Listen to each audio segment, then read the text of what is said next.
आज आर्य जी सुबह 6 बजे से एक बुक लेके बैठे हैं, देखते हैं चलिए वो क्या पढ़ रहे हैं।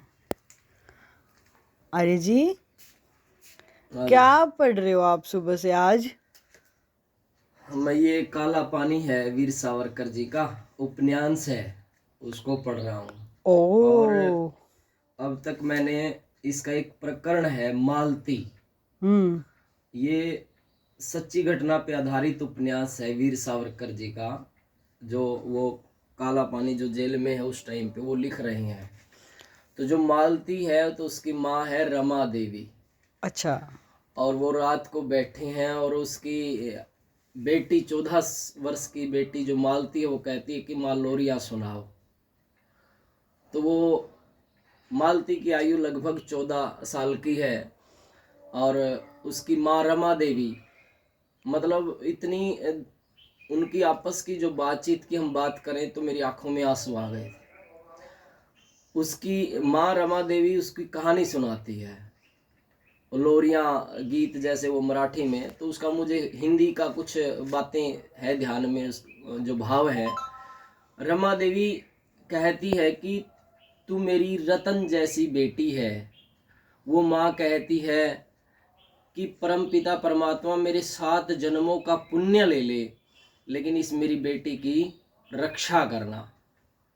तो वो ऐसी लोरी ऐसी गीत कहते हुए भावुक हो जाती है और उस भावुकता को देखते हुए मालती अपनी लोरी कहना प्रारंभ कर देती है।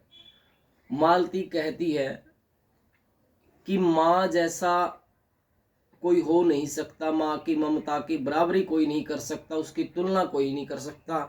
फिर एक लाइन दोहराती है कि भैया राजा मेरी आयु भी तुझे लग जाए। और वो अपने भाई को याद करती है।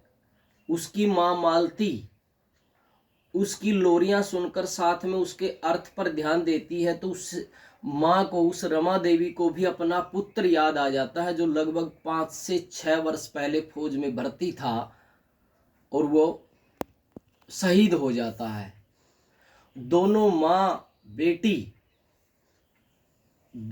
बेटी बड़े दुख से उनकी छाती रुंध जाती है, एक दूसरे को संभालती भी हैं।